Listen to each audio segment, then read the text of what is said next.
Very good afternoon.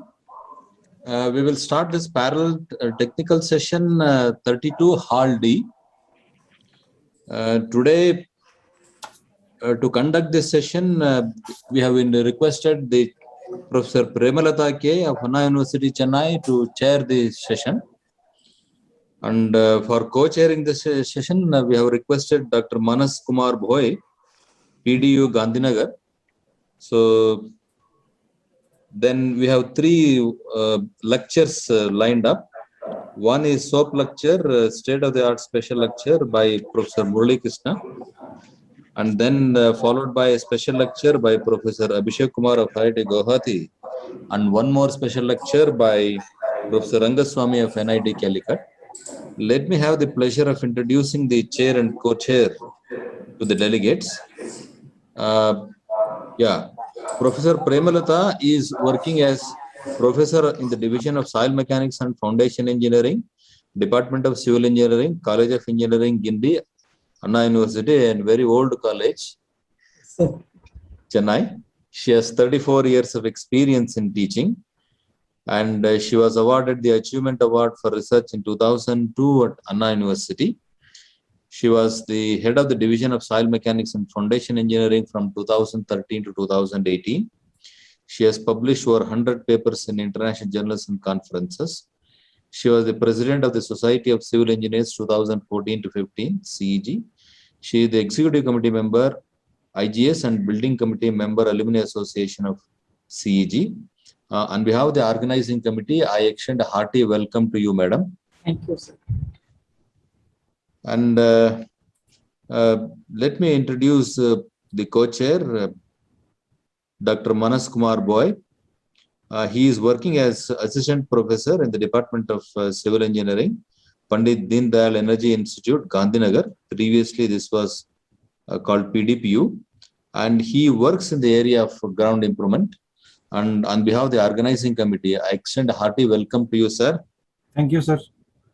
Now I request the chair and co-chair to take over the session and conduct further proceedings. Over to you, madam, and Manas, sir. Now I invite Professor Rangaswamy from NIT Calicut to give his lecture.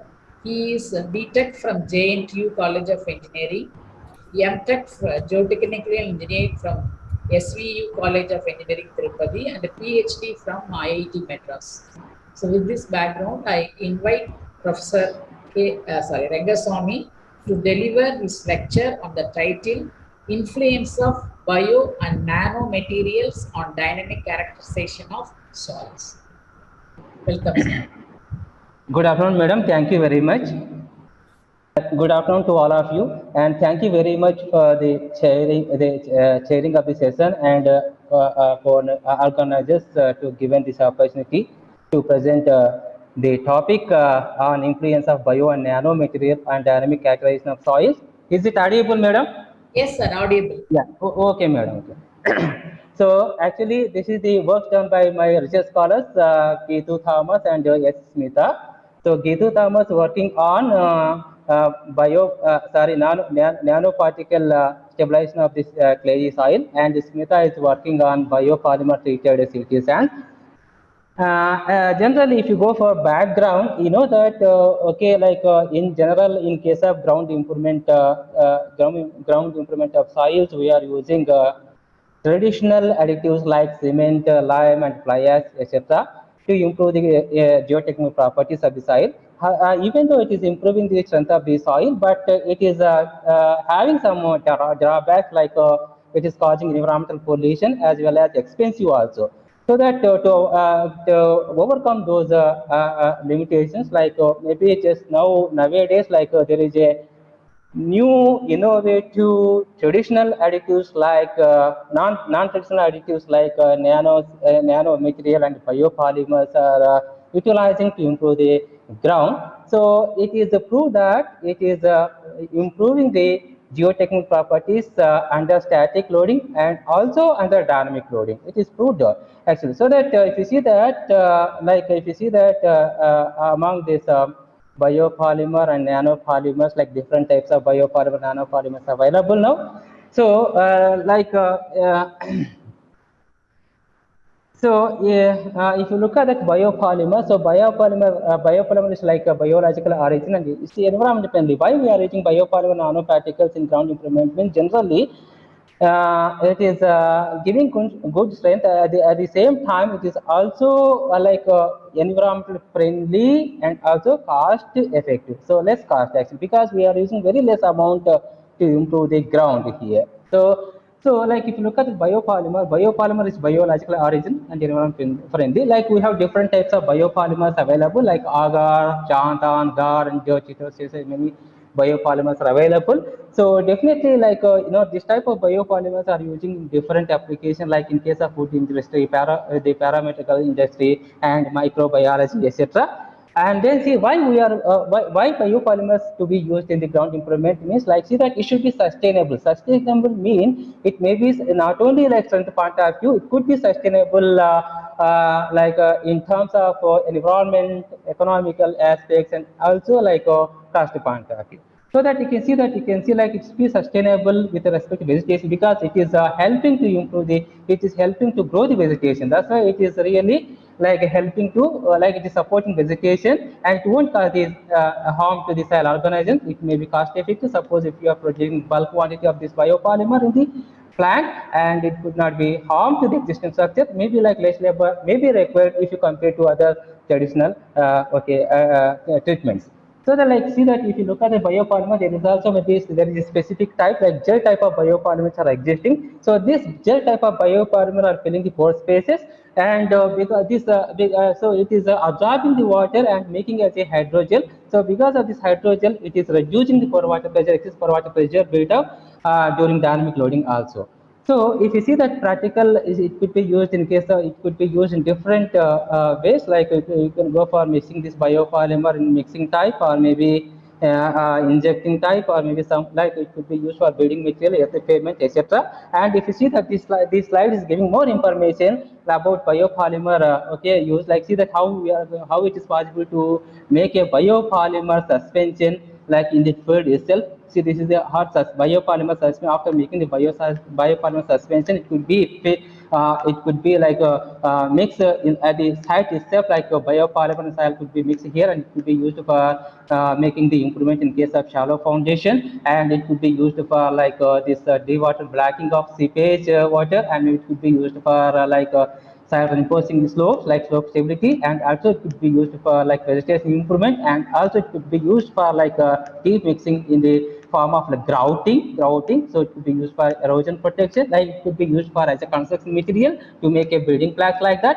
And see that it can be also using as a like road material, like for the stability also. So like many applications it is having now. So now see that like that similar to biopolymer, nanotechnology also very like is emerging in the field of ground improvement technique. Like it is introduced by the Dr. Richard in 1959. So this is the mechanism behind this nano material is like because it is having very small size particle. Because of very small particle, actually specific surface area of this nanoparticles is spreading very large.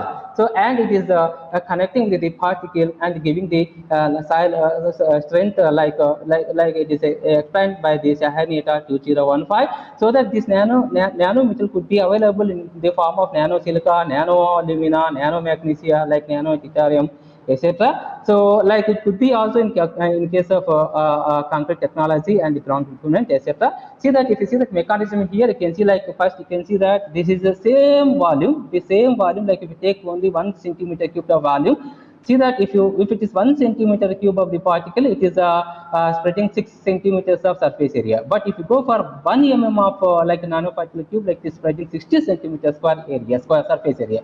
But if you go for 1 nano like micrometer, so this see that this is spreading is very small, like total surface area about increasing 600 lakhs of centimeters. So like that, see that because of this spreading of this increasing surface area, definitely it is spreading like in between the pores of the clay particles and improving the strength a lot. Like there is So actually here I'm going to present the test series like test 1 and test 2. Like test 1 is like the improvement of silty sand by using the agar biopolymer, and test 2 is that is improving the clay soil by using cement and nanosilica. Like 1%. This is the optimum doses of nanosilica and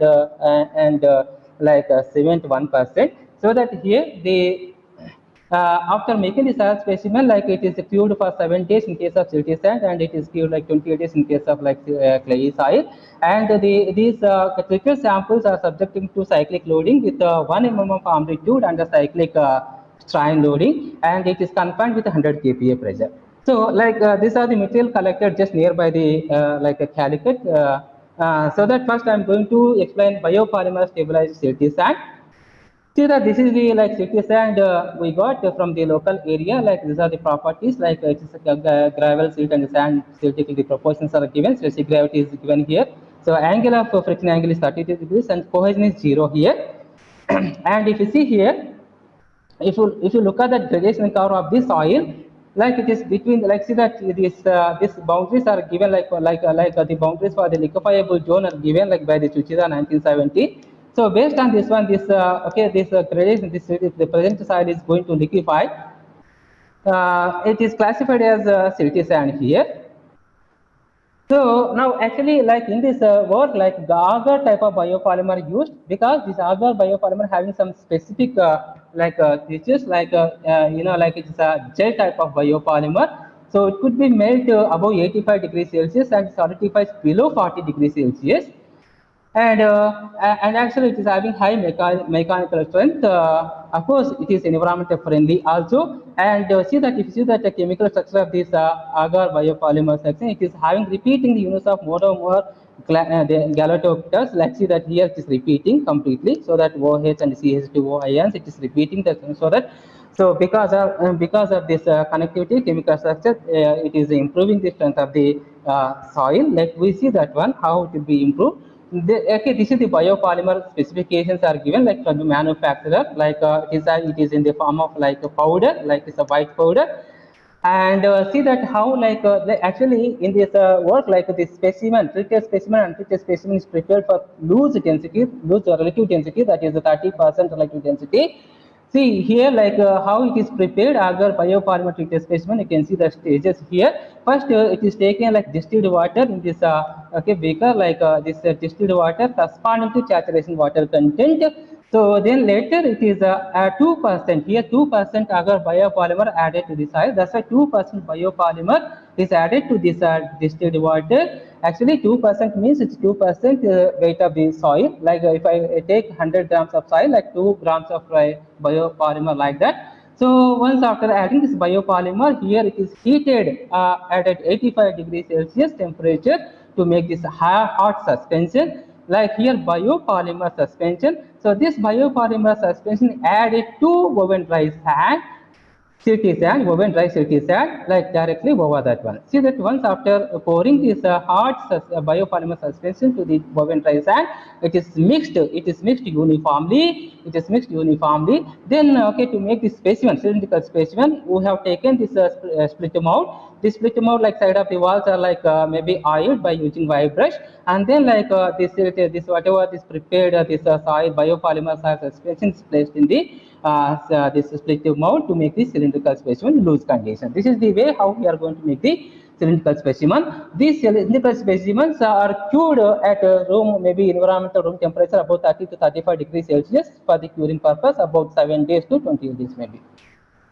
So once after making this specimen and the curing after maybe 7 days, then it is going to test for cyclic loading. So we have cyclic testing facility. So this is the cyclic. So see here the specimen, whatever prepared a specimen, like after curing, after curing for 7 days, it is placed in this triangle cell and like within the rubber membrane. Then after that it is saturated. It is saturated to bring like B value about 0.95. Then it is consolidated to the required confining pressure of effective confining pressure of 100 kPa. After that it is subjected to cyclic load at a strain controlled mode at 1 mm amplitude to get the result. See that once if you see that result, actually it is improving the maybe liquefaction resistance and also dynamic properties of these facilities. And see, if you see that here pore pressure response with respect to the number of cycles, like if you in case of untreated soil, like see that it is liquefied, it is completely liquefied about maybe 20 cycles, around 15 cycles. So that means excess pore pressure is already reaches 1, maybe a 20 to 25 cycle. But if you come to this treated soil, still see the even after 50 cycles also it is having only less than 60%. So even if you go for continuing, even if this case is continuing up to 200 cycles, the same amount only. That's why it is clearly says that because of the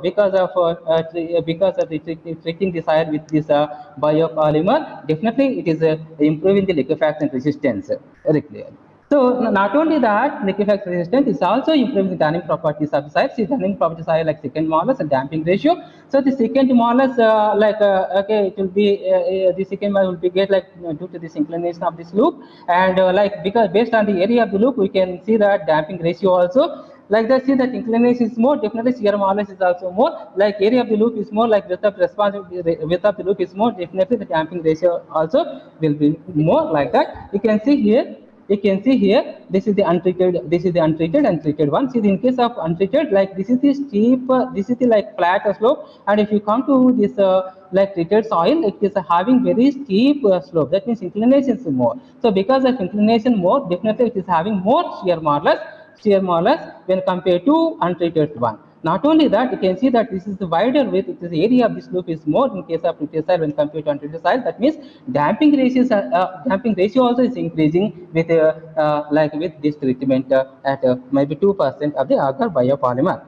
So the if you see that with respect to number of cycle, how this shear modulus damping are varying, like in this table is in case of untreated cells are the values, but if you come to treated cell, you can see how it is improving with respect to number of cycles, like Z value and D value, both are improving here, both are improving in case of treated soil. So even generally actually shear modulus may be improved because of stiffness, but here damping ratio is also increasing. That is because of actually here biogel. The biogel is a soft material which is act as a sponge, and there is a transition between the soil to this is like maybe this biopolymer like a soft material. Because of transition from stiff to soft, then it may be like damping ratio is increasing because of that. So because here the gel is act as a damper, maybe like it is absorbing the vibrations. That is the maybe reason here. So like that, you can see that mechanism very clearly can show that. It can see that like it is like see that in case of like I said, it's more pore voids are there in case of untreated soil. So that this pore voids, see that because of treating the soil with a biopolymer, see that here whatever gel, this biopolymer, just see the pores are filled by this biogel,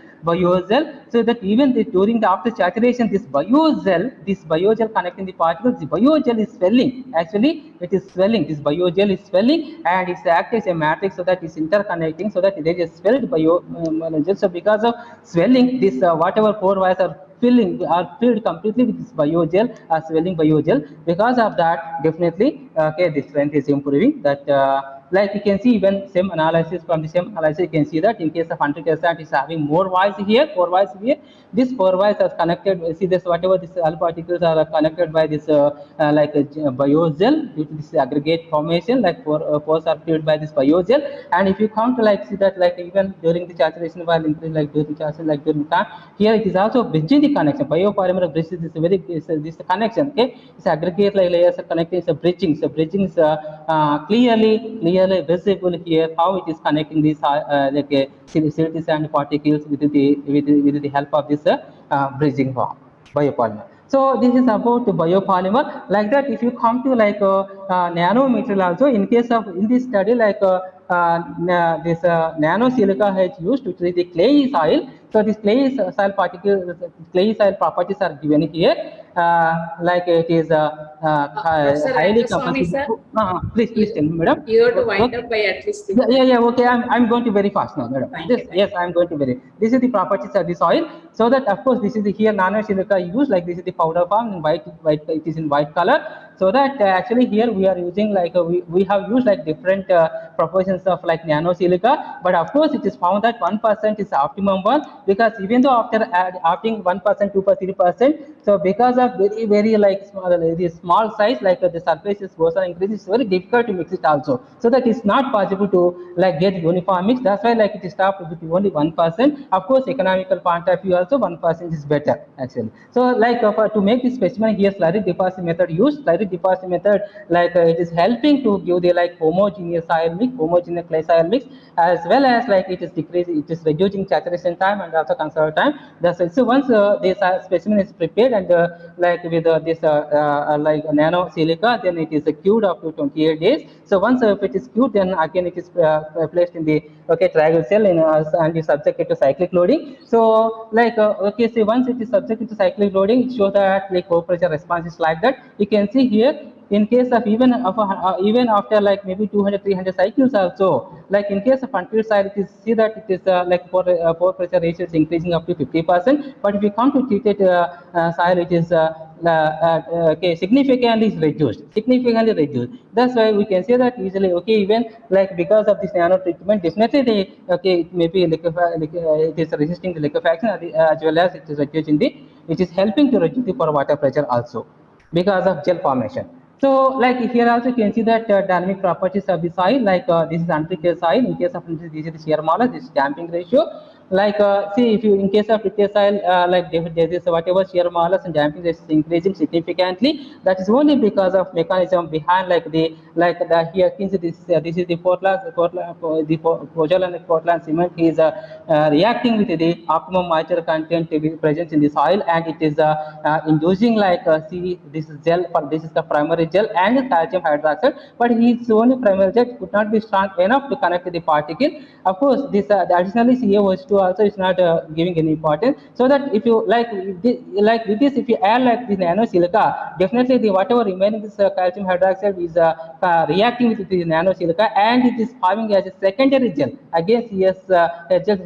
This secondary gel is very strong to connect the particle and give the dynamic properties of the soil actually. So like that, if you see that is based on that one, you can also see this same result. Like this clay particles are very like flaky thin one, and see that because of reaction between the cement and this particle, like crystal, you can see that maybe of course the crystals are formed, but of course still it's middle size only. But if you come to like this like nano silica and cement stabilization here, so this crystal are like it's a very big one. So that because increase in crystal, like it is forms as a like granular crystal form. So that because of this only like strength is improved a lot in case of this nano silica and the cement stabilization.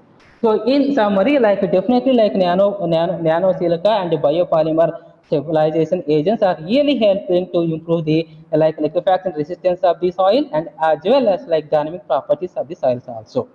Okay, thank you, madam.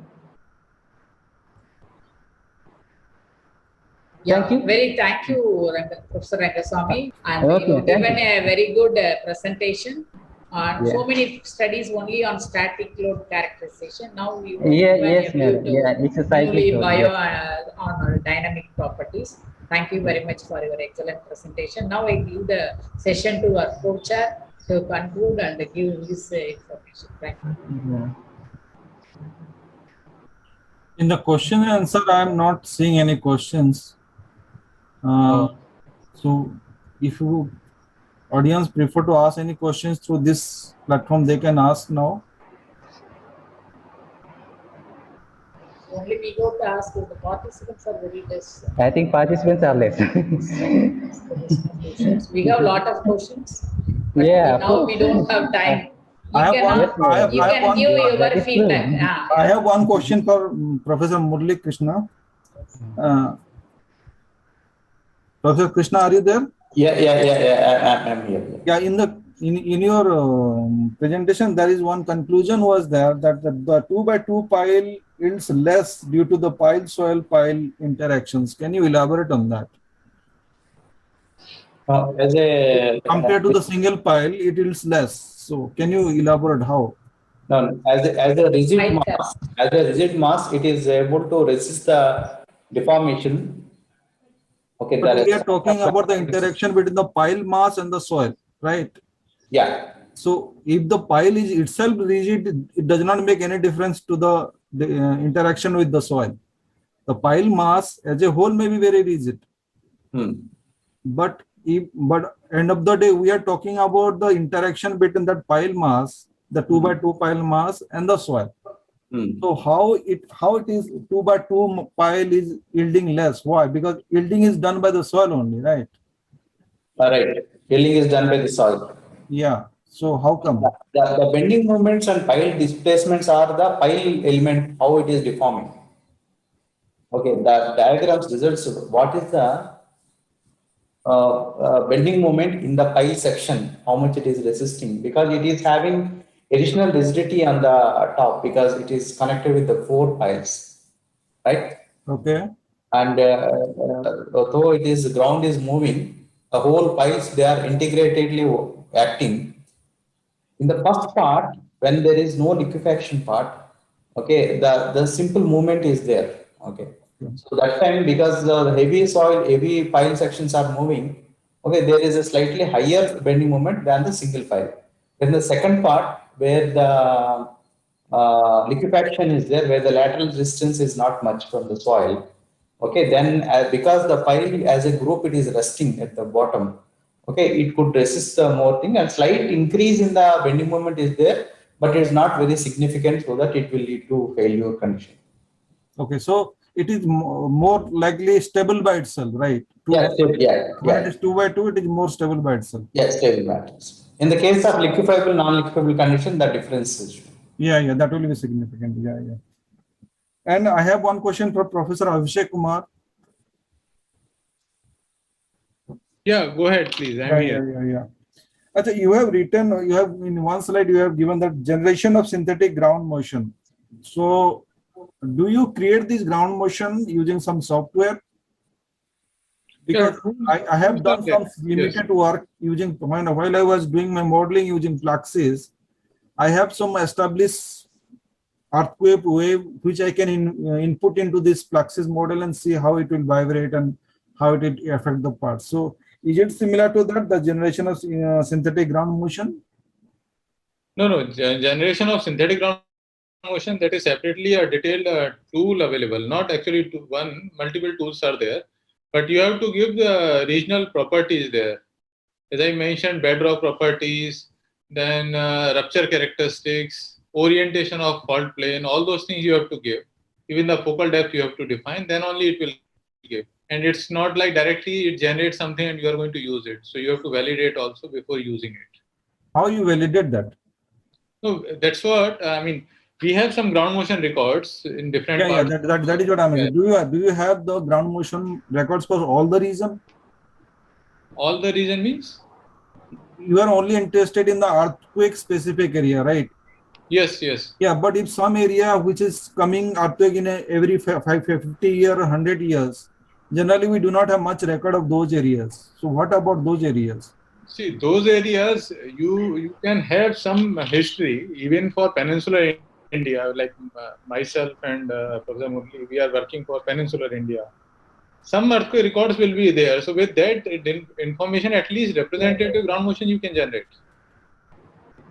Okay. Validation may not be possible because, as you mentioned, once in 50 years it is coming. So first of all, you understand the seismic activity is not so high, like without validation you cannot use it. But rather than generating 1 or 2 scenario earthquake, you can generate for larger pool and then use it for your purpose. So how you will manage when there is no validation data to manage? No. If it is not there, then rather than if nothing is there for validation, but still your catalog suggests there are some earthquakes in the past which have happened, you can generate a larger data set from synthetic motion and use it to understand possible variation of those maybe frequency content or amplitude on your model study.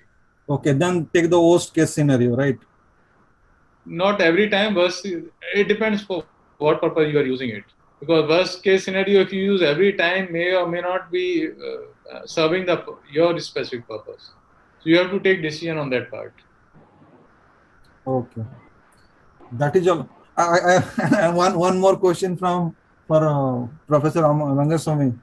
Yes, sir. Please. Yeah. Actually, I also did some SEM test. Yeah. Yes. SEM. SEM, sorry. So, Yes, sir. yeah, in that the problem is that the chamber in which we do the test, they want it to be dry sample, right? Now you are Yeah. telling that you have done the you know It's a queued sample actually. It is a queued samples. skewed sample means what? Yeah, actually, so you are looking for biopolymer or maybe nanosilica stabilized. Which one, So sir? I want to ask you about those sand samples and clay samples, right? Okay. I'm concerned with the sand sample because the problem with sand sample is that if Yeah. you keep it dry, there is a possibility that while doing the test, the dust will be created and it will be not good for that SEM machine. Second, if you are keeping Manas sir. yes, sir. 1 minute, sir. Just Yeah, we have to log into plenary section, please. Sir, 1 minute, sir. Okay, I will ask maybe Geetu Thomas. Geetu Thomas, my research scholar is here because they did actually. Geetu Thomas. Yes, sir. Yeah, Hello, please. sir. Could you go that one very fast? Yes, sir. Yeah, Sir, because they are only real. yes, sir. Sir, that Yeah. problem is really there.